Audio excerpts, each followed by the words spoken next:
Basketball fans, welcome back. So I've been on a roll for the past few days making a lot of Kenya Morans and Kenya Lioness videos.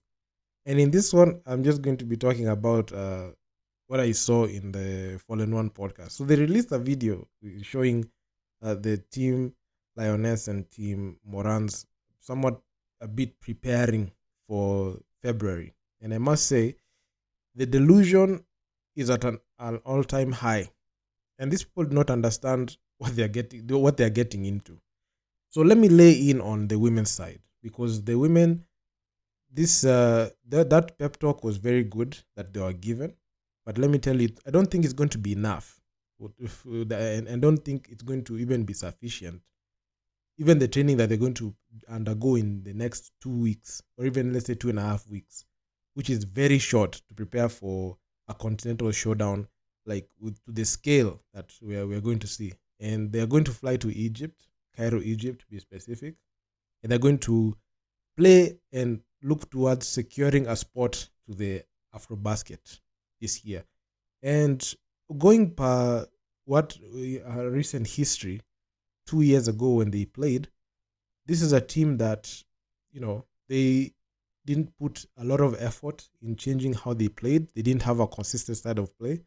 Coach Maenga was still at the helm, and they had players there at the time. And the Lioness team were only good at beating, the below average teams. And when they matched up against powerhouse teams in the continent, especially a North African team like Egypt, that's where we drew the line, and that's where they really, really struggled. And it's amazing to me that these people have not identified that fact, that they need to train with the mentality of this is a do or die situation. If you're not going to be able to create game sets and game lineups that are going to sustain you in the long term, or even in the short term, let's talk about the short term. Can you be able to create good strategies, create an identity, and create a game plan that can make you succeed in this go around, given the short time that you're given? Nothing can get done in 2 weeks, and whatever you're going to see done, they're just a bit of sideshows and just confidence boosters that do not address the major underlying cause, because you're going to see the same faces who played in the other go around. They're going to show them, they're going to present themselves, and they're going to see the same style of play, because 2 years, very long time for the team being inactive, and this is the time that they are showing up. So reality is going to hit them hard, and we're going to highlight this on this channel. And in this video, I didn't even want to go in on the women's team because there's not too much data out there. Because if you look at even going by even their performance they made in 2023, it's been a whole 2 years since they played, as I mentioned. And you can't even create an identity and a strategy and a game plan for players who have not played for that long together, and they have not even played minutes together. I even asked myself this question. You see, like the way the Kenya Morans even try to set themselves up to prepare for continental showdowns. They even organize local matches. Let's say Kenya Morans versus the South Sudanese team, the local based. That's what they use. That's what they do, like year in. And it has become a trend even for the Morans. I'm actually waiting to see if they're going to play the South Sudanese local based players again, as they have done for the past 2 years. So you're going to see that the women's team will not have a very good sparring partner prior to this, and you're not going to see any improvement on even how they're playing, because you can take a game from 2 years ago, you can take a game from 3 years ago, and you'll see that the game plan and strategies are the same, and they don't change. And that's the biggest problem. And it all comes down to even the coaching staff, the people who are drawing up plays for these players, and even the personnel that is implementing, the players themselves. Do they have the ability to capture and adapt? That's what the questions that are going to be answered. Not too, it's soon, just right around the corner, early next month. Now, the men's team. So the delusion with the men's team is at an all-time high. Earlier on this year, I made a poll, and I said, let me just make this poll so that I can see who do Kenyans want, the Kenya basketball fraternity, who do they want to be the coach? Not necessarily that's the winner there is going to get the coaching position, but who do they want to steer the ship? A lot of people, the overwhelming majority, wanted either Brad Ibbs or former coach Liz Mills.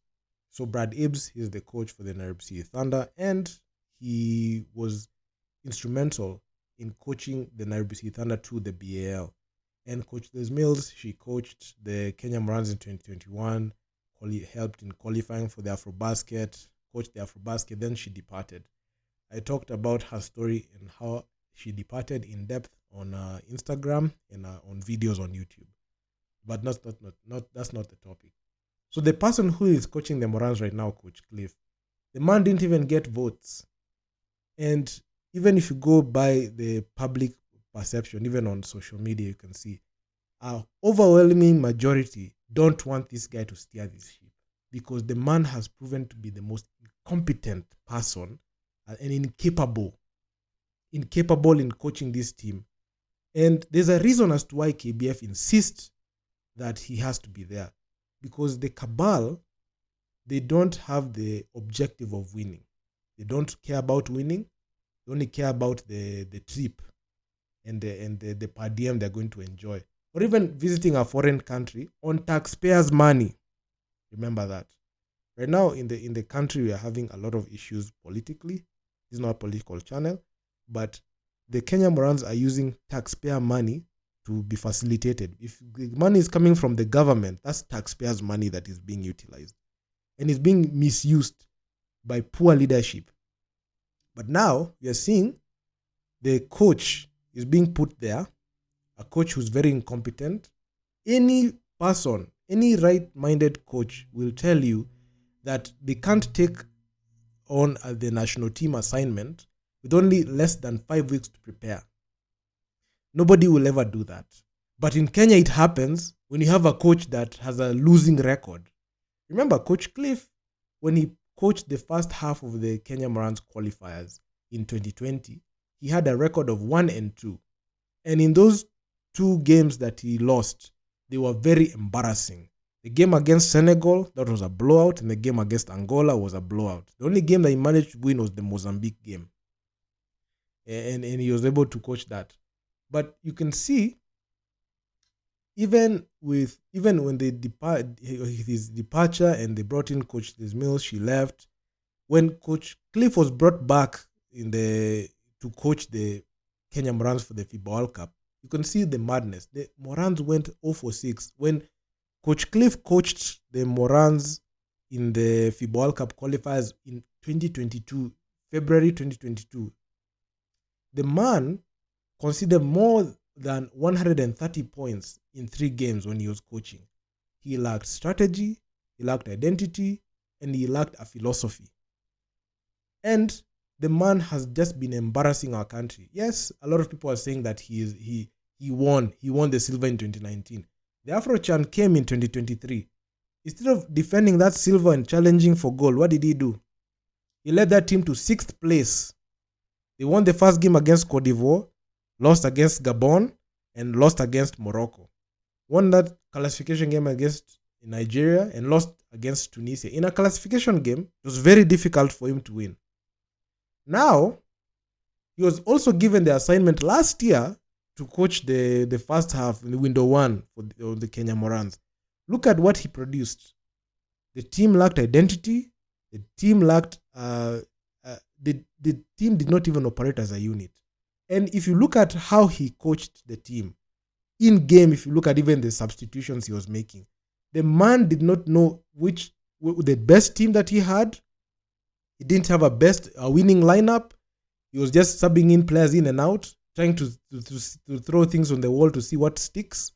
And it subsequently led us to getting battered by Tunisia and also getting battered by Angola. Actually, the Angola one was brutal because the Angolan side at the time did not even feel their strongest roster. like that, but they still dominated us. The game against Guinea, at least we were able to grab a win. Now, when I heard the president talk about like the window and how things happened, you could see the delusion there. Imagine these people actually believe, this person actually believes that they have an ability to beat either Tunisia and Angola. I'm not going to talk about Guinea because that's a 50-50 game. Guinea and Kenya are on the same level.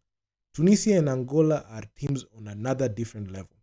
Tunisia, remember, produced a BAL champion in US Monastir, and Angola produced a BAL champion in Petro de Luanda.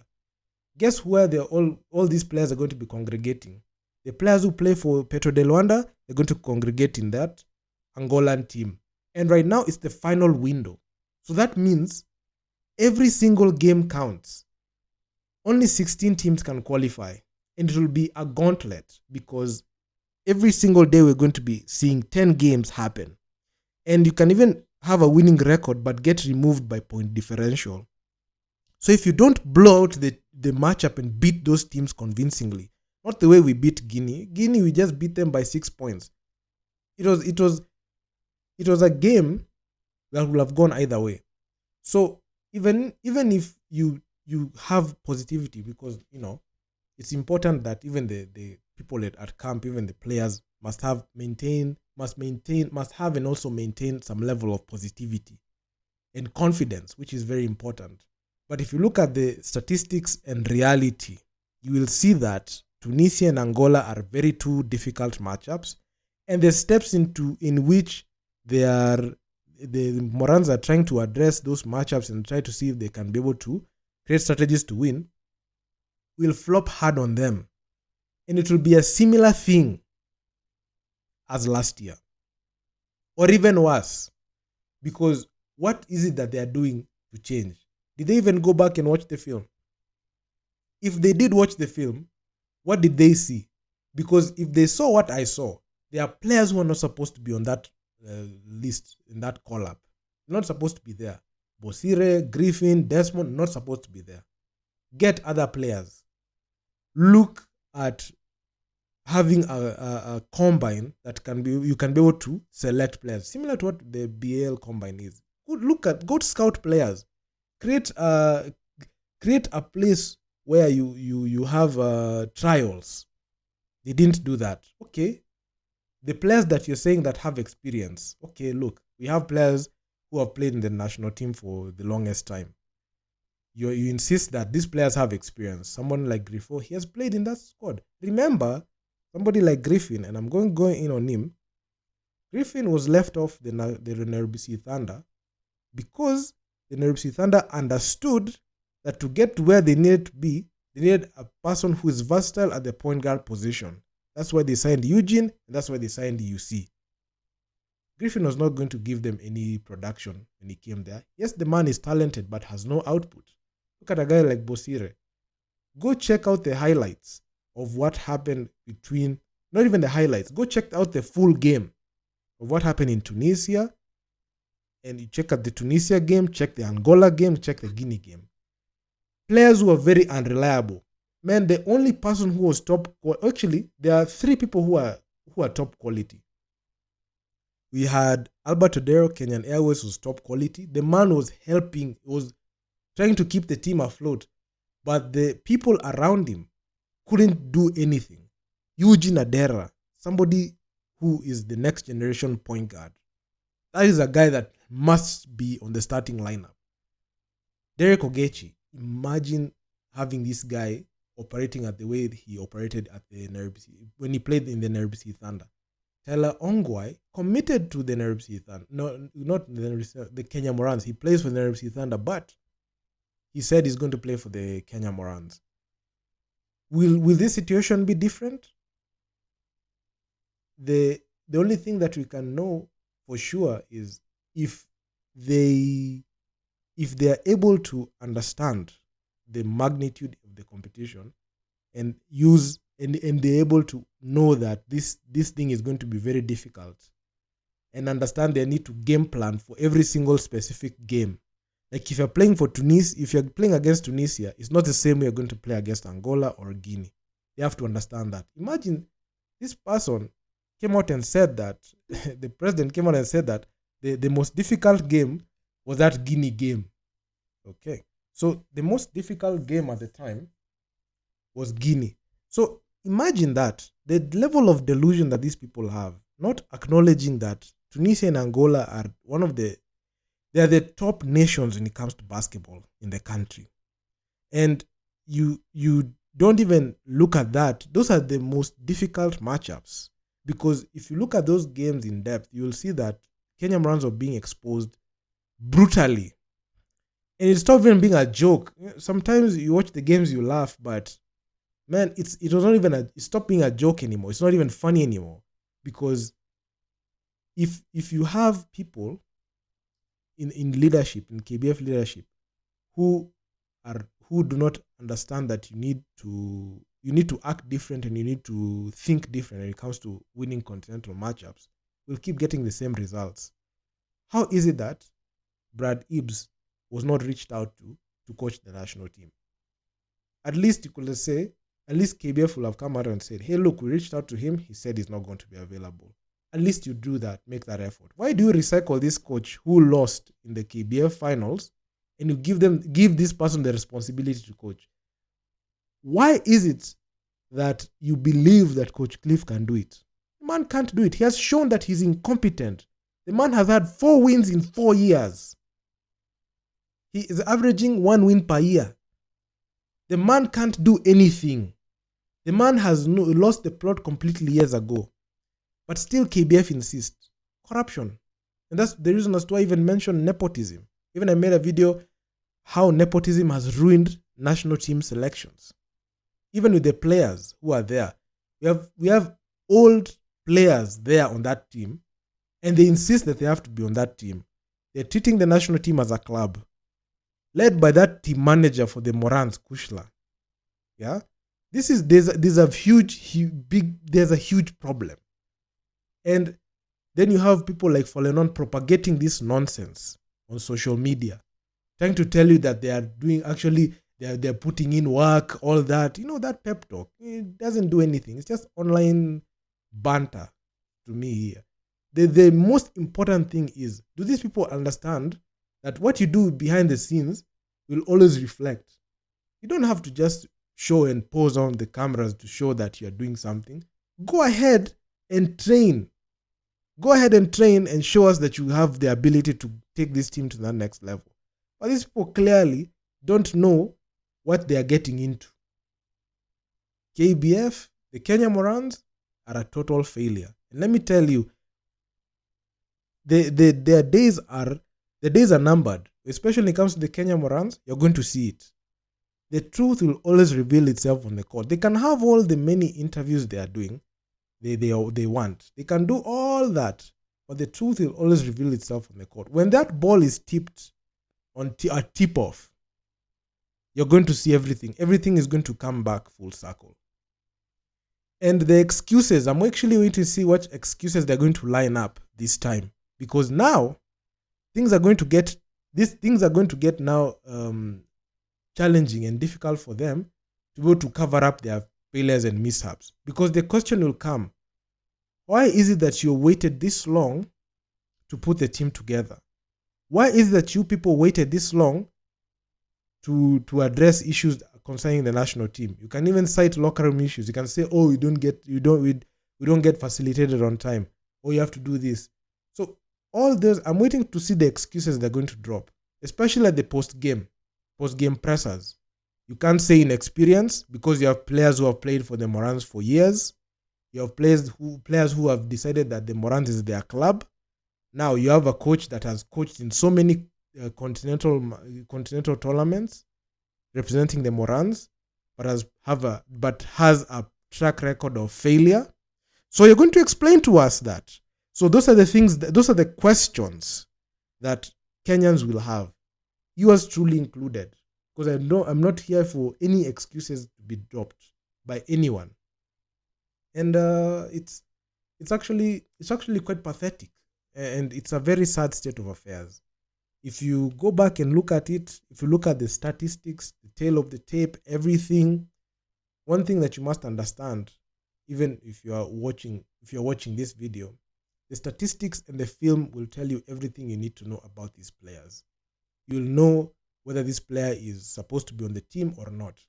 Last year, I made a series of videos saying players who do not deserve to be on the Kenya Morans national team. I put Griffin, I put Bosire, I put Joel Ewich, I put Desmond Owili, and I put Ariel Okal. I put them there because statistically, their game does not add any value to the national team. And it's unfortunate that these are the players who have played for the national team the longest, and still they go ahead and play like amateurs in there, and they're virtually unplayable. When push comes to shove, it becomes hard. Look at a guy like Ariel Okal. Yes, the Thunder were able to make it to BAL, but was he that of a contributing person in there? If you look at the statistics and you look at the film, in locally, yes, he dominates. But when it comes to continental matchups, that's where he shrinks. The man shrinks. The man can't run. You don't even know which position he plays. He can't play the stretch 4. He doesn't have the size to protect that. He doesn't have the size to protect and defend that position. He can't play the 5. He doesn't have the size for that. He can't play the 3. He can't play the 3 because he can't shoot the ball consistently. Doesn't have any off the dribble moves, nothing. So where can you play him? Look at a guy like Griffin. The man is very productive in KBF games. But when it comes to these continental games, the man can't play defense, gets exposed all the time. The dribble moves that he has, even that mid-range that he has, he can't use it because of the defense. And the confidence is just shot every single time. That's why the Thunder dropped him and went for other options. So all I'm just saying is there are very many gaps in this game. Look at a guy like Desmond Owili. Desmond Owili was getting schooled by centers and people at the front court for Tunisia and Angola, especially Gilson Bango. I know Desmond Owili remembers Gilson Bango, what he did to him. The man couldn't do anything. Fade, I said, oh my God, Fidel Okoth was getting exposed every single time. So it's very sad. It's a sad situation, and if you remember that Coach Cliff is the coach, a man who is a certified loser, a specialist in failing, an incompetent person, somebody who is not even supposed to sniff even coaching a national team, given the keys to the national team to coach it and make sure that they're successful, it's depressing. And there's a reason as to why even Tyler quit the team. Tyler Ongwai came back because he saw like, okay, the national team is there. There's an assignment, and the Thunder players who play for the national team are going to play with me. That's the reason as to why he came. He came back. But what will happen if the everything goes south? What will people say when he leaves again? So it's a sad situation. We have players who are failures. You have a coach who's a failure. You have incompetent KBF officials who don't know anything about basketball. They think that they know. You can hear the coach talk. It's somebody who doesn't know. You could go check out the full games last year. For last year's window 1 for the Afrobasket qualifiers. You will be surprised and shocked to see what Coach Cliff was saying at the team huddle. You'll be surprised. Look at what the KBF president is saying in those 2 pep talks that are being put on Fallen One. You'll laugh because this is clearly a sign that these people do not like competence. They don't like professionalism. And if they did and they left and they parted ways with Coach Les Mills in a very good way, who knows, maybe she will have come back and helped this team to win. But because of the incompetence and blatant ignorance coming from KBF's officials and management, that's the reason as to why they can't attract any professionalism, any sponsors, anyone to come and support them. Nobody. The KBF in itself benefited greatly from the Thunder's success last year. If it weren't for the Thunder, Road to BAL will not be hosted in Kenya. That's it. That's the truth. Because you cloud chase the Thunder thinking that you're changing basketball, but you're not. Check out the Thunder. What about the others? But anyway, all I'm just saying is the Kenya Morans, I mean, they're in for another disaster similar to what happened last year. And I mean, there's no confidence with their performances. Look at those games, and you will see that this team, given the same coach who has no identity, philosophy, strategy, will get the same. We'll even get worse results, because now, understand, even mentioned, Tunisia went 3-0. Went 3-0 in the first window, and they are not going to lose a game again, because they are going to look towards getting an unbeaten record similar to what they did in the last edition of the Afrobasket in 2021. In 2021, Tunisia never lost a game, and they went ahead and won the whole thing. And they're 2-time back-to-back Afrobasket champions. Angola looking towards not letting another similar situation happen to them in 2021. Do you actually think Kenya is going to beat Angola again, considering the fact that there's history behind those two teams? How can it happen twice? Actually, Angola were licking their chops. When they saw that Kenya was there, they were like, this one they're going to punish. That's why every time Angola played us last year, they were dunking everything. At some point, even a player got a technical because of dunking so hard to the point where it was just brutal. They were getting brutalized there. So we're gonna get another brutality. I mean, it's going to be a tough one. Hopefully, we can be able to beat Guinea to qualify, because that's the only win that is coming. But the others, no. The others, forget about it. There's no win coming from that side, those other sides. So, that's what I got for you guys. I'll be giving you Morans updates, national team updates on a regular. So make sure to like, share, subscribe, hit that notification bell so that you can get notified. If you have listened to this video till the end, you are a real one, man. Shout out to you. You are the reason as to why I get the energy to make these videos. So yeah, man, with that one out of the way, I'm gonna see you guys in the next one. Peace out.